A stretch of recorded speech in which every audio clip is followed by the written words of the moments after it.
Bueno, seguimos con el tema de Lutero. Entonces, como habíamos dicho anteriormente, Lutero plantea en la Iglesia Católica, sí, que está enojado y que hay ciertas cosas que él no acepta, y entre ellas está la libre interpretación de la Biblia, el fin de la obediencia al Papa, el fin del celibato. Yo les contaba el otro día, un poco en la charla que tuvimos, que y arrancamos así, hablando, y no sé si ustedes prestaron atención en Los Simpsons. Si vieron Los Simpsons habrán prestado atención que el reverendo Alegría, ¿sí? Que no es el sacerdote, porque no es padre, sino que se llama reverendo, está casado y tiene una hija. Y eso justamente es porque él es protestante, ¿sí?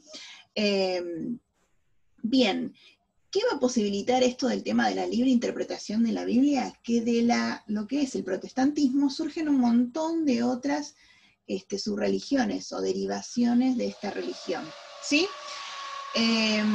Bueno, alguna de ellas, por ejemplo, es el calvinismo. Acá tenemos el calvinismo. El calvinismo es la que viene enseguidita después, y es una de las más importantes, junto con el anglicanismo, la que viene después de de Lutero, del planteo de Lutero. Para no olvidarme, quiero decir que, bueno, que para Lutero no fue sencillo todo el proceso. En un comienzo, digamos, él una de las cosas que hace es traducir la Biblia al alemán, que antes se leía todo en latín, así que dentro de la iglesia, así que él va a ser precursor en eso, mientras él se esconde, es perseguido, se casa con una monja, porque ¿cuál es el tema? Que también es aprovechado todo esto desde el punto de vista político. Entonces, muchas de las personas aprovecharon y vieron esto como una posibilidad de, digamos, de dividirse, separarse de la iglesia, sacarle bienes a la iglesia, digamos, como que esto generó también como se aprovechó mucha gente, desde los príncipes especialmente empezaron en Alemania, digamos, como aprovecharse de esta situación para sacarle bienes o tierras que tenía desde la Edad Media las diferentes iglesias y las diferentes órdenes religiosas, ¿sí? La falta, digamos, como del respeto, del cuidar, digamos, la orden religiosa, porque era una orden religiosa, ¿sí? Eso fue desapareciendo.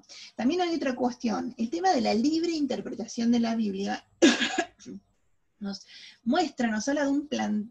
habla de digamos, de una cuestión más, de una religión mucho más personal. Nuestra religión católica, apostólica romana, es una religión más comunitaria, que tiene que ver con una relación importante con el resto de los miembros, ¿sí? Habrán escuchado muchas veces esa frase que dice que somos ladrillos dentro de la iglesia, o que la construcción es comunitaria, y es así, somos todos la iglesia, ¿sí? En cambio, cuando hablamos de la libre interpretación de la Biblia, es cada uno con Dios. Es una interpretación mucho más personal, si queremos, y eso hace justamente que sea mucho más individualista, y que eso también desde el punto de vista político se ayude a que muchos de los principados, llevado a la política, ¿no? Muchos de los principados que estaban, digamos, conectados en Alemania de algún punto, unos con otros, y que si hablábamos del tema de la Unión Alemana, se separaran, digamos, como que cada uno tuviera esa cuestión del individualismo y de la individualidad como una premisa muy importante, más allá de la cuestión comunitaria. No se olviden que la religión, y más en la edad moderna, y más en la época en la que nació Lutero, todavía tenía un papel muy importante. No era tan central como el momento más importante de la Edad Media, pero sí la religión católica y la religión en general, tiene un papel muy importante y sigue siendo muy regidor de muchas cuestiones. Entonces, no hay que perderlo de vista, ¿sí? Bien, entonces dijimos, una de las religiones o de las subreligiones que surgen va a ser el calvinismo, ¿sí? El calvinismo habla de la predeterminación, que también tiene sus alcances políticos y son bastante peligrosos. ¿Qué es lo que plantea Calvino? Lo que plantea Calvino es que uno está predestinado. Dice, esto es por ellos. Esto es por ellos. Creen que Dios no solamente señaló a algunos para salvarse, sino que también señaló al resto para perderse. El primer punto se lo llama gracia irresistible. O sea, que hay personas que se salvan aunque no quieran, al igual que hay personas que se pierden aunque no quieran. Esto es bastante terrible desde el punto de vista político y además primero desde el punto de vista humano, el pensar que hay algunas personas que tienen más derecho a salvarse que otras. ¿Cuáles son los elementos que nos indicarían, según después, con más tiempo, ¿no? Digamos, con la teoría de Calvino extendida, digamos, y más difundida, ¿cuáles son aquellos lineamientos que entonces serían como los indicadores justamente de que estoy destinado a salvarme? Bien, la salvación para ellos es llegar al cielo, ¿sí? ¿Estamos? Algunos serían cuestiones económicas, o tener suerte en los negocios, ¿sí? Entonces, o que un país, por ejemplo, trasladado al Estado, que a un país le vaya bien, y que a otros que les vaya mal. Como yo les dije en la clase, esto también es una buena justificación para no ayudar a países como, por ejemplo, los africanos. Pues decir, bueno, están condenados a que les vaya mal siempre, ¿sí? En vez de involucrarse, porque muchas veces esos países, entre comillas, están condenados porque ha habido intervención de otros países más poderosos que han hecho que ellos estén en esta situación. Entonces no es que es una cuestión de suerte o de gracia o todo lo demás, sino que hay otras cuestiones que tienen que ver profundas, que tienen que ver con cuestiones sociales, raciales, que hacen que esos países estén como están, ¿sí? Bien. Y la otra gran derivación que yo les había contado el otro día es el tema del anglicanismo. El anglicanismo nace en Inglaterra, y es porque el rey Enrique VIII quiere un heredero varón. El heredero varón con su mujer, Catalina de Aragón, para que se ubiquen. Es la hija de los reyes católicos. Los reyes católicos son los que le dicen a Colón que venga acá a América, ¿sí? La reina Isabel más bien, pero bueno, los reyes católicos son los que le dicen a la reina, los que le dicen a Colón que llegue acá a América. Bien, la hija de ellos está casada con este rey que es Enrique VIII, de Inglaterra.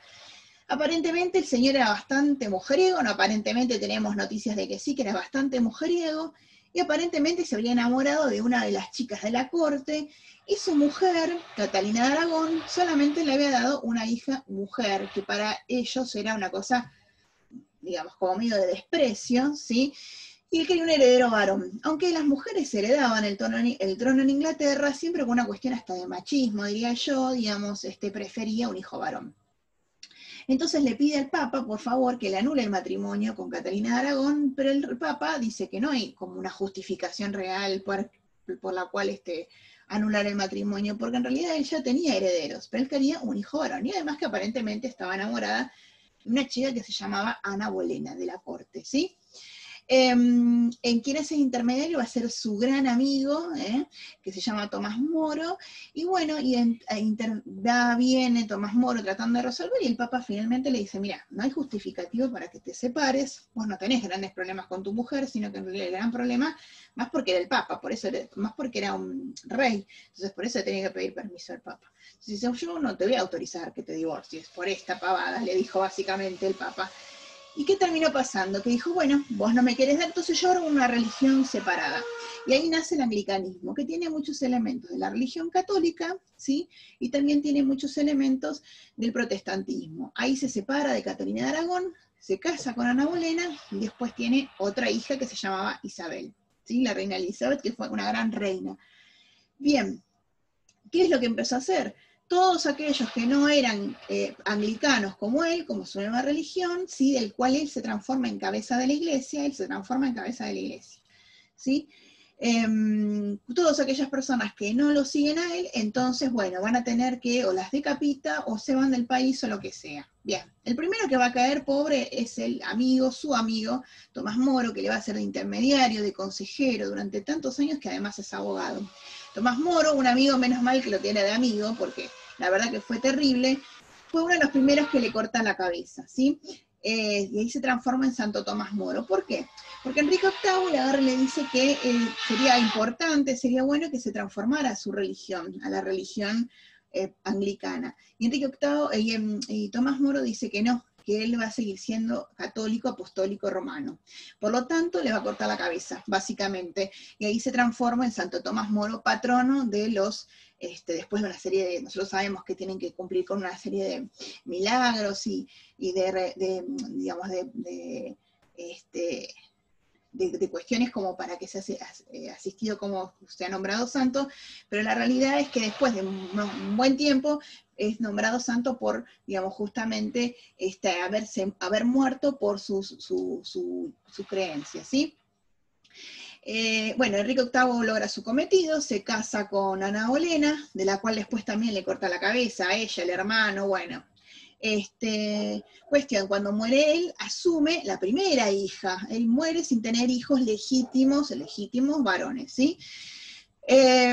Bueno, cuestión, asume María, la hija que tiene con Catalina, que es la más grande, ¿sí? Vuelve todo para atrás porque al ser criada por abuelos y por mamá católica, apostólica romana, es mega religiosa. Entonces todo lo que había hecho el padre va para atrás, y otra vez cristianismo, ¿sí? Y todos aquellos que estaban en contra de la religión católica apostólica romana, entonces manda a matar, y bueno, por eso es que le dicen el tema de Bloody Mary o María la Sanguinaria, ¿sí? Justamente porque es una asesina, ¿sí? Muy, muy fuerte, o sea, no tuvo piedad con aquellos que creían igual que su padre, el anglicanismo. Igual acá hay una otra cuestión que hay que tener en cuenta. Otra vez volvemos a lo político. Estamos en una fase, como habíamos visto, de centralización del poder. Es decir, que se busca que el poder sea cada vez más fuerte, que el rey tenga más poder. Y ni más ni menos que ser cabeza de la iglesia es una representación clara de justamente de esta centralización del poder y de esta rey que se buscaba que sea bien poderoso y fuerte. Bien, y por último vemos esto, las diferencias entre las dos doctrinas, la católica y la protestante. Ustedes lo ven bien, la salvación depende de la fe y la predestinación, según los calvinistas. ¿Sí? En el caso de nosotros dependemos de que nosotros creamos en Dios, pero además de lo que nosotros hacemos. Para el caso de los protestantes, que es una gran diferencia, nosotros dependemos mucho de la fe, o sea, del creer, ¿sí? Y además otro de los planteos que hacen los protestantes es que, más allá de que haya venido Cristo, digamos, los pecados del hombre han sido tan terribles que ni el mismo Hijo de Dios, que es como ir en contra de Dios, porque en realidad el Hijo de Dios es Dios, ¿sí? Ni siquiera el mismo Dios pudo salvarnos de los pecados que hemos hecho nosotros como humanos. Entonces, en realidad, como que Cristo no logró salvarnos, ¿sí? Entonces es una visión también muy negativa. Hay dos opciones a esto. O la vivimos bien porque total no sabemos si vamos a morirnos o no, y vamos a estar predestinados irnos al cielo, o vivimos rezando y esperamos a que Dios nos ampare en algún momento y se acuerde de nosotros. Además, es como un Dios muy vengativo, si lo vamos a ver, ¿sí? No hay nada, la realidad es que no hay nada que hayamos hecho nosotros como humanos que quien nos haya creado no nos pueda perdonar. Entonces es un poco contradictorio el planteo del protestantismo, pero bueno, eso es uno de los principios de su fe. Por un lado, el tema de no reconocer a el Papa, nosotros sí reconocemos a la obediencia del Papa, nosotros aceptamos lo que les dije al principio, la doctrina de la Iglesia, y ellos obviamente lo rechazan. Esto va a generar obviamente no solamente estas dos religiones, subreligiones muy importantes, sino otras más que veremos a continuación. Bien, chicos, les mando un beso grande. Dejamos de compartir pantalla. Les mando un beso grande y bueno, acá en general, les explico así en general cómo fue lo que dijimos el otro día en la clase, ¿sí? Perdonen los ruidos que escucharon, porque esto es una casa y se sigue trabajando. Les mando un beso enorme y bueno, hasta la próxima.